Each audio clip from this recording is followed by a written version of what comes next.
Hello दोस्तों, स्वागत है आप सभी का आपके अपने YouTube channel A to Z science classes में। आज मैं आप लोगों के सामने 11th का बहुत ही इंपॉर्टेंट टॉपिक लेके आया हूँ जो ऑर्गेनिक केमिस्ट्री का है और ये आप लोगों के लिए बहुत ही इंपॉर्टेंट है। तो चलिए आज मैं आप लोगों को बताऊंगा कि ऑर्गेनिक कंपाउंड का हम लोग नोमेनक्लेचर कैसे करते हैं।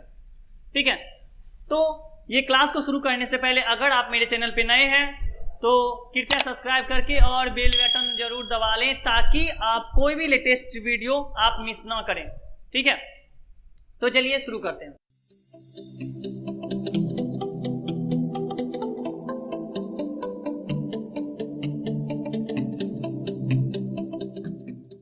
देखिए, ऑर्गेनिक केमिस्ट्री का सबसे इंपॉर्टेंट एक टॉपिक है जो है नोमेनक्लेचर, कि ऑर्गेनिक कंपाउंड का नोमेनक्लेचर कैसे होता है। तो आज हम लोग वही देखने वाले हैं, IUPAC nomenclature of organic compound. आप लोग को अच्छी तरह से पता होगा कि जब किसी भी बच्चे का जन्म होता है तो सबसे पहले बच्चे का नामकरण किया जाता है, बच्चे का नामकरण करते हैं।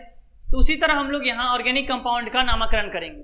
ठीक, अब हमारे रियल लाइफ में हम लोग देखते हैं कि एक घर का नाम होता है जो कॉमन नेम होता है, सिंपल सा, जो कुछ भी लोग रख देते हैं, और इतना खतरनाक नाम सब रखते हैं जो आपको अजीब भी लगेगा। कभी कभी देखते हैं सबका घर का नाम कुछ और रहता है और घर में कुछ दोस्त अलग बुलाते हैं, कोई भाई बहन अलग बुलाते हैं। और जब एक नाम होता है जो हमारा ओरिजिनल नाम होता है, जो ऑफिशियली होता है, मतलब कहने का मतलब जो हम सर्टिफिकेट में यूज करते हैं, जो हमारा कहीं भी अगर सर्टिफिकेट में यूज करना है तो हम वो नाम यूज करते हैं, वो हमारा हो गया ऑफिशियल।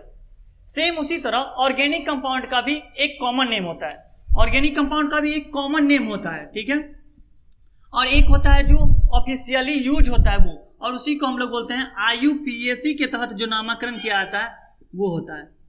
तो IUPAC नेम एक होता है और एक होता है कॉमन नेम। तो कॉमन नेम कहने का मतलब वो जब IUPAC नेम का प्रचलन नहीं था, जब इसकी शुरुआत नहीं हुई थी, उस समय जो पुराने कुछ कंपाउंड है उस सबको जैसे बुलाया जाता था, जिस नाम से बुलाया जाता था, उसी को हम लोग बोलते हैं कॉमन नेम। और जब IUPAC नामकरण जब हो गया तब से जो हम लोग बुलाते हैं वो एक तरह से स्टैंडर्ड नेम हो गया, जो ऑफिशियली नेम हो गया। तो चलिए आज के क्लास में हम लोग देखेंगे कि ऑर्गेनिक कंपाउंड का हम लोग नामकरण कैसे करते हैं। तो चलिए भगवान का नाम लेकर के शुरू हो जाइए नामकरण सेरेमनी में। चलिए देखिए, नामकरण करने के लिए सबसे पहले 5 चीजों की जरूरत पड़ेगी। कोई भी ऑर्गेनिक कंपाउंड का अगर हम नामकरण कर रहे हैं तो उसके लिए 5 चीज का मोस्ट इंपोर्टेंट जरूरत है, जिस चीज के बारे में अभी बताने में जा रहा हूं। सबसे फर्स्ट ऑफ ऑल है कि हम लोग को सेकेंडरी प्रीफिक्स की जरूरत पड़ेगी। सबसे पहले हम लोग को जरूरत पड़ेगी सेकेंडरी प्रीफिक्स। सेकेंडरी प्रीफिक्स जिसमें हम लोग बेसिकली देखते हैं लीस्ट इंपोर्टेंट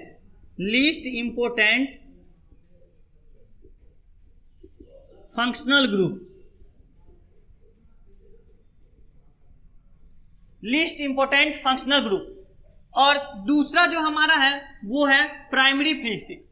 इसके अंतर्गत हम लोग देखते हैं कि शेप ऑफ कंपाउंड कि कंपाउंड का शेप कैसा है। अब आगे अभी मैं बताने वाला हूं, जस्ट वेट, कि ये मोस्ट इंपोर्टेंट या लीस्ट इंपोर्टेंट जो फंक्शनल ग्रुप होता है वो क्या होता है, शेप ऑफ कंपाउंड क्या होता है, रूट नेम क्या होता है, प्राइमरी सफिक्स क्या होता है, और हमारा सेकेंडरी सफिक्स क्या होता है। ये हर एक चीज के बारे में मैं अभी जस्ट बताने वाला हूं। रूट नेम कहने का मतलब सिंपली समझेंगे नंबर ऑफ कार्बन, कि उसमें अगर हम कोई भी ऑर्गेनिक कंपाउंड का नामकरण करते हैं तो उसमें कार्बन को पहले गिनते हैं कि कार्बन की संख्या कितनी है। तो अगर हम देखते हैं कि उसमें कितनी कार्बन की संख्या है, उसी को हम लोग बोलते हैं रूट नेम। तो हर एक कार्बन काउंट के लिए अलग अलग रूट नेम है जो मैं अभी बताऊंगा। प्राइमरी सफिक्स में हम लोग बताते हैं कि बॉन्डिंग जो है कार्बन के बीच में वो कैसा है ना, बॉन्डिंग बिटवीन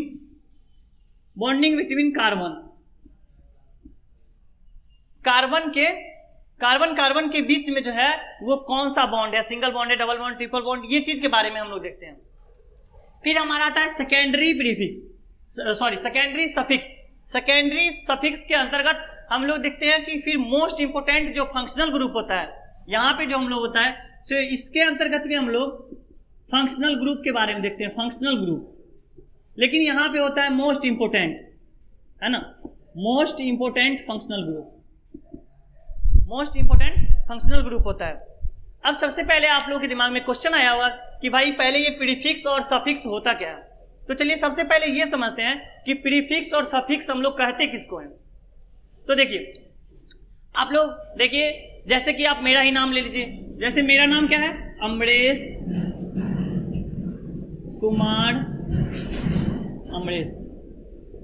देखिए जैसे कि आप मेरा ही नाम ले लीजिए, अमरेश कुमार अमरेश, जैसे मेरा नाम है, तो जिसमें एक होता है लास्ट में जो हमारा नाम लिखा हुआ है, ये बाय द वे अभी फिलहाल मेरा सेम है, जो फर्स्ट नेम है वही मेरा लास्ट है, लेकिन और लोगों का सबका अलग अलग होता है, या तो सिंह लिखा हुआ रहता है, शर्मा लिखा हुआ आता है, दुबे लिखा हुआ रहता है, जो भी लिखा हुआ रहे, ये हमारा होता है लास्ट नेम। और जो लास्ट नेम जो होता है उसको हम लोग बोलते हैं सरनेम, और जो सरनेम होता है वो तो आप लोग जानते हैं कितना इंपॉर्टेंट है, और उसी सरनेम को हम लोग बोलते हैं क्या, सफिक्स। इसी को हम लोग क्या बोलते हैं, सफिक्स बोलते हैं। ऑर्गेनिक कंपाउंड में इसको हम लोग क्या बोलेंगे, जो भी लास्ट में लगाएंगे वो सफिक्स होगा। और नाम से पहले जो भी यहां लगता है, चाहे मिस्टर लगा हुआ हो, डॉक्टर लगा हुआ हो, या इंजीनियर लगा हुआ हो, ये जो भी लगा हुआ हो, इसी को हम लोग बोलते हैं प्रीफिक्स। इसी को हम लोग क्या बोलते हैं, प्रीफिक्स। तो यानी कि जो नाम से पहले लगता है वो प्रीफिक्स, और जो सबसे लास्ट में लगता है वो सफिक्स। तो यहां ऑर्गेनिक कंपाउंड में जो भी यहां प्रीफिक्स है, जो हमारा सेकेंडरी प्रीफिक्स है, वो लीस्ट इंपोर्टेंट है। लीस्ट इंपोर्टेंट कहने का मतलब क्या, कि उसकी उतनी वैल्यू नहीं है, इसलिए उसको हम लोग नामकरण में सबसे पहले लिख देते हैं। और यहां पर जो हमारा सेकेंडरी सफिक्स है वो सबसे इंपॉर्टेंट है, वो हमारे कंपाउंड में सबसे इंपॉर्टेंट है, उसको हम लोग लास्ट में लिखते हैं। ठीक है, तो अब देखिए लीस्ट इंपॉर्टेंट जो हमारा फंक्शनल ग्रुप है उसके अंतर्गत कौन कौन आता है। ठीक है, तो लीस्ट इंपॉर्टेंट फंक्शनल ग्रुप में आपको अगर कहीं भी ऑर्गेनिक कंपाउंड के नामकरण करने में आपको कहीं भी अगर नजर आ जाए Cl, कहीं भी नजर आ जाए Cl, तो उसके लिए हम लोग क्या यूज करते हैं, उसके लिए हम लोग क्लोरो यूज करेंगे, उसके लिए हम लोग क्लोरो यूज करेंगे। अगर कहीं भी आपको F नजर आ जाए तो उसके लिए हम लोग यूज करेंगे फ्लोरो। सेम इसी तरह हम लोग अगर Br नजर आ जाए तो उसके लिए हम लोग यूज करेंगे ब्रोमो। अगर हम लोग को I नजर आ जाए उसके लिए हम लोग यूज करेंगे आयोडो, है ना। इसी तरह अगर कहीं आप लोगों को NO2 नजर आ जाए तो उसके लिए हम लोग यूज करेंगे नाइट्रो। अगर NO नजर आ जाए तो उसके लिए हम लोग यूज करेंगे नाइट्रोसो, है ना। इसी तरह आगे अगर देखें हम लोग तो मिथाइल होता है, इथाइल, ये सब ग्रुप नजर आ जाए, बोले तो अगर CH3 नजर आ जाए तो उसके लिए हम लोग लिखेंगे मिथाइल। और इसके बाद अगर मे भी नीचे नहीं दिख रहा होगा तो अब इसका मैं यहां पे लिख रहा हूं, ठीक है। अगर देखिए अगर नजर आ जाए हम लोग को इथाइल C2H5 तो इसके लिए हम लोग क्या लिखेंगे, इथाइल लिखते हैं, ठीक है। उसके बाद अगर देखिए अगर हम आगे देखते हैं तो अगर कहीं भी C6H5 नजर आ जाए तो इसके लिए हम लोग लिखते हैं फिनाइल यूज करते हैं, इसके लिए हम लोग फिनाइल यूज करते हैं। इसी तरह हम लोग अगर कोई भी ऑर्गेनिक कंपाउंड के नामकरण करने में अगर कहीं भी आपको अगर ये सब चीज नजर आ जाए तो सबसे पहले हम लोग इसको लिखते हैं। और किस रूप में लिखते हैं वो आप लोगों को मैं बता दिया कि अगर Cl नजर आ जाए तो क्लोरो लिखते हैं, अगर Br नजर आ जाए तो ब्रोमो लिखते हैं, F नजर आ जाए तो फ्लोरो लिखते हैं, और अगर I नजर आ जाए तो आयोडो लिखते हैं। सेम इसी तरह आगे सब लिखा हुआ है, ठीक है। चलिए अब हम देखते हैं हमारा दूसरा जो हमारा इंपोर्टेंट जो चीज है जो नामकरण में जरूरत पड़ती है उस चीज के बारे में देखते हैं। दूसरा जो हमारा जो इंपोर्टेंट चीज है वो क्या है, तो वो हमारा है शेप ऑफ कंपाउंड, कि वो कार्बन का जो कंपाउंड है उसका शेप जो है वो कैसा होगा। शेप कहने का मतलब वो कैसा है, स्ट्रेट लाइन है या साइक्लिक है, साइक्लिक कंपाउंड है या स्ट्रेट कंपाउंड है या फिर स्पायरो है, वो उसका कैसा कंपाउंड है, ये शेप हम लोग बताते हैं किसके अंतर्गत, प्राइमरी सफिक्स के अंतर्गत। और उसको हम लोग लिखते हैं सेकेंडरी प्रीफिक्स के जस्ट बाद। तो इसके अंतर्गत अगर आपको कहीं भी N लिखा हुआ नजर आ जाए तो इसका मतलब आप समझ जाना कि ये स्ट्रेट चेन के लिए, ये कैसा, ये सीधा स्ट्रेट जो हमारा लाइन है, स्ट्रेट लाइन बनेगा अगर कोई कंपाउंड, तो उसके लिए हम लोग N यूज करते हैं। अब ये अलग बात है, IUPAC नेम का कहना है कि आप अपना लिखो या ना लिखो, N कहीं भी आपको लिखा नजर भी आएगा, नहीं भी लिखा नजर आ जाएगा, ठीक है। तो कोई फर्क नहीं पड़ता है, आप लिख भी सकते हो और नहीं भी लिख सकते हो।